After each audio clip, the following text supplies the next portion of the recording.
What happens when the runaway prince dares to crawl back to the palace he abandoned? Oh honey, the drama writes itself. And what kind of father drags his kids into a kingdom that has made it crystal clear they don't even want them? This is not just some family reunion gone wrong. This is the kind of royal chaos that keeps the tabloids alive. In Lilibet, which you can understand, it's been a very long time since he's seen them. What's in... Years ago that the king did indeed send a birthday present to Lilibet.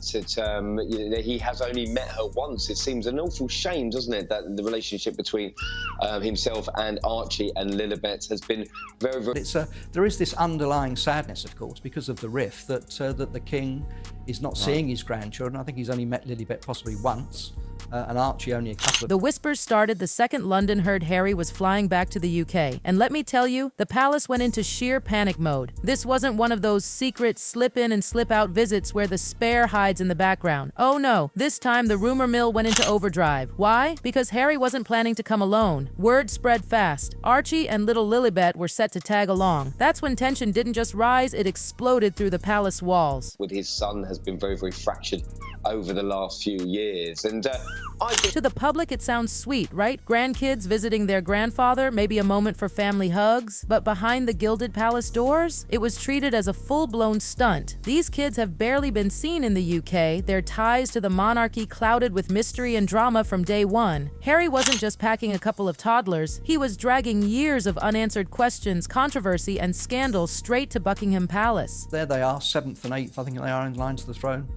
Growing up on the on the west coast of America and, with American accents. And here's where things turned from tense to downright explosive. Harry didn't just want Archie and Lilibet to wave from a balcony or pose for a cute family photo. Oh no, he wanted them inside Buckingham Palace. Not the gardens, not a quiet side meeting. Inside the beating heart of royal power. And anyone who knows a shred about monarchy protocol knows this is not a casual request. This is the equivalent of pounding on the throne room doors. Definitely doesn't see his relationship with his son as should be standing in the way of his grandchildren. Hopefully that's something that can be repaired, even if his relationship isn't on the mend with his son over the next few months and years, I suppose.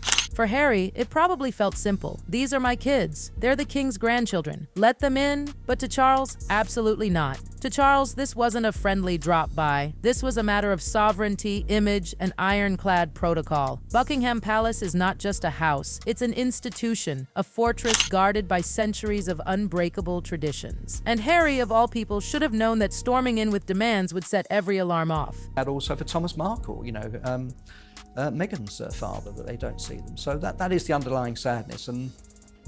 So when Charles got wind of Harry's outrageous request, insiders say his response was swift and brutal, an outright no. No compromise, no negotiation, just the cold steel of royal authority slamming down. This wasn't about love, it wasn't about family. It was about the King of England drawing a hard line that his runaway son could not cross. I don't think there's much prospect of it. I remember during the Platinum Jubilee, when the late Queen was still alive, Harry and Meghan were over, obviously, and they took Lilibet to see the late... And let's not sugarcoat it. Charles's rejection wasn't just a father denying his son. It was the monarch of England telling the Duke of Sussex exactly where he stands. Outside the gates, not inside. For Harry, who has spent years clawing for scraps of royal belonging, this wasn't just rejection. This was humiliation. A humiliation blasted on a global stage. They turned up with a photographer. And the photographer was prevented from coming into Windsor Castle for many reasons. If there's one thing Harry can never stop obsessing over, it's security. Ever since he stormed out in 2020, he hasn't shut up about how unsafe Britain is for him, Meghan, or their kids. He even dragged the Home Office to court demanding police protection and lost, spectacularly. But now, suddenly, he's insisting Archie and Lilibet deserve to stroll into the most secure fortress in the kingdom. The same man who swears the UK is too dangerous suddenly wants his children smack in the middle of Buckingham Palace. The hypocrisy is staggering. Into Windsor Castle. Do you think Harry and Meghan are going about this the right way with Lilibet and Archie? Obviously, they've taken them over to the US, but they're not able to see. One palace aide reportedly muttered, "He's not asking for security, he's demanding it," without paying the bill. And honestly, they're not wrong. Well, the big fear that I think the late Queen had, and also the King now has, is that when they turn up, they do tend to turn up with a sort of Netflix film crew or a photographer in tow. And you always get the feeling that whatever. Charles, of course, wasn't budging. Granting Harry's demand would have thrown the entire palace into chaos. More security, media management, heightened scrutiny. For what? For the prodigal son who abandoned royal duty, trashed the family on Netflix, cashed in with a tell-all memoir, and then suddenly wants to waltz back in like nothing happened? To end up on a program or in some sort of podcast or whatever.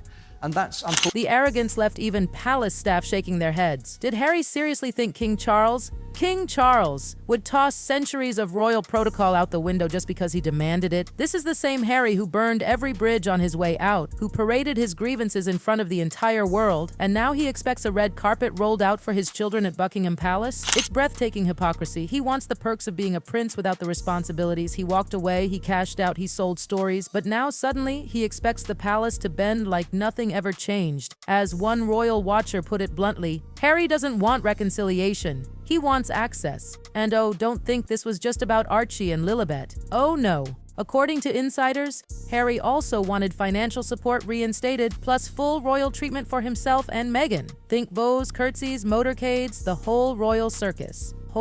It's as if Harry truly believes he can unsubscribe from the monarchy when it's convenient and resubscribe when it suits him. While Harry was storming around the UK, sulking over his father's rejection, Meghan Markle was nowhere to be seen. No interviews, no cryptic sources speaking for her. Just silence. And if you know Meghan, you know silence is never random. It's a strategy. Think about it. Meghan knows exactly how the British press works. She knows her mere presence at Buckingham Palace would have been explosive. Cameras locked on her, headlines twisting it into Meghan versus the monarchy. So what did she do? She stayed in California, letting Harry drown in humiliation alone. Some call that smart, others call it cold. But here's the juiciest part. Why was Meghan distancing herself? Was it just strategy, or was she quietly sending Harry a brutal message? This mess is yours, not mine. Once they were united, a defiant team against the crown. But Meghan's eerie silence now screams of a split strategy. Harry plays the wounded, rejected son. Meghan, meanwhile, plots her next Hollywood move in the shadows. And don't forget, Meghan never wastes good drama. You can bet she's filing this humiliation away, ready to spin it as evidence of royal cruelty in her next Netflix doc or primetime interview. On the surface, Harry's little plan looked like a sweet fatherly gesture, grandkids bonding with their grandfather. Cute, right? But palace insiders whisper a much darker theory. This wasn't about family at all. It was about custody. Think about it. If Harry can establish the UK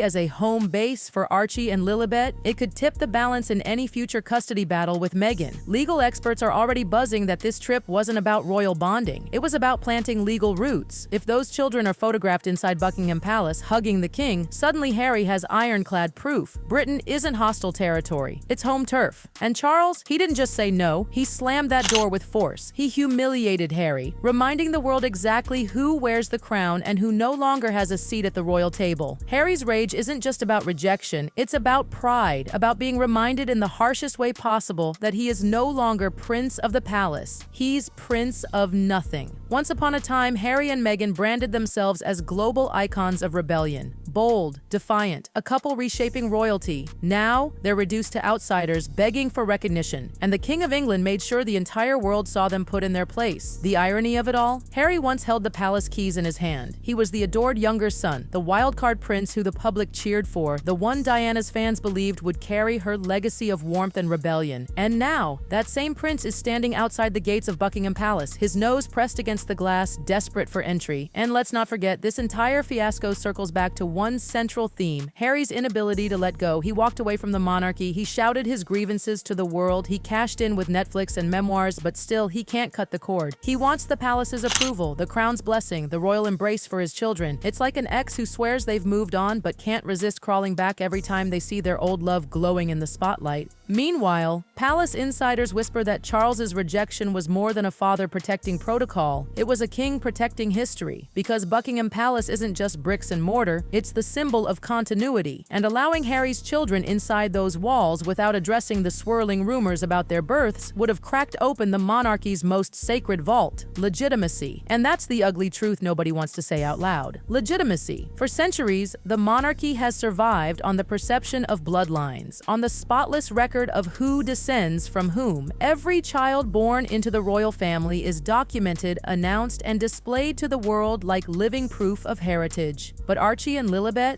their origins remain cloaked in secrecy, and secrecy in the royal world always breeds suspicion. So when Charles slammed the door, it wasn't just about punishing Harry for bad behavior. It was about protecting the crown from opening that Pandora's box of speculation all over again. Because once those questions resurface, once the whispers about surrogacy and staged pregnancies gain traction, the monarchy faces a storm they can't contain. But of course, Harry doesn't see it that way. To him, this was about love, about his children knowing their grandfather, about proving that despite the feuds and the scandals, he still has a place in the royal family, and being told no, being told to keep his kids away from the palace, that wasn't just rejection, it was a knife to the heart.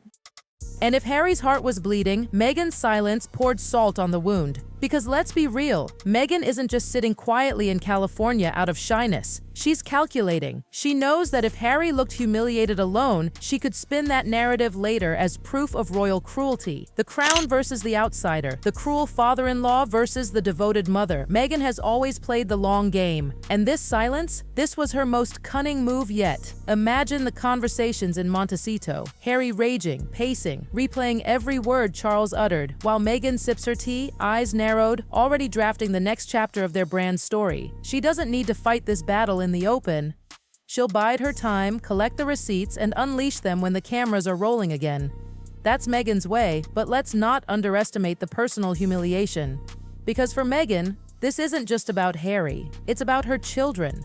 The children she fought to shield from the British press, the children she raised to be symbols of freedom from monarchy control. And now, those children are being denied access to the very palace that would have cemented their place in history. If that isn't a slap in the face, what is? And the public? Oh, they lapped it up. Social media lit up with memes, hashtags, and brutal commentary. The once golden couple who dared defy the crown now reduced to tabloid punchlines. Every denial from Charles, every headline about rejection chipped away at the Sussex brand.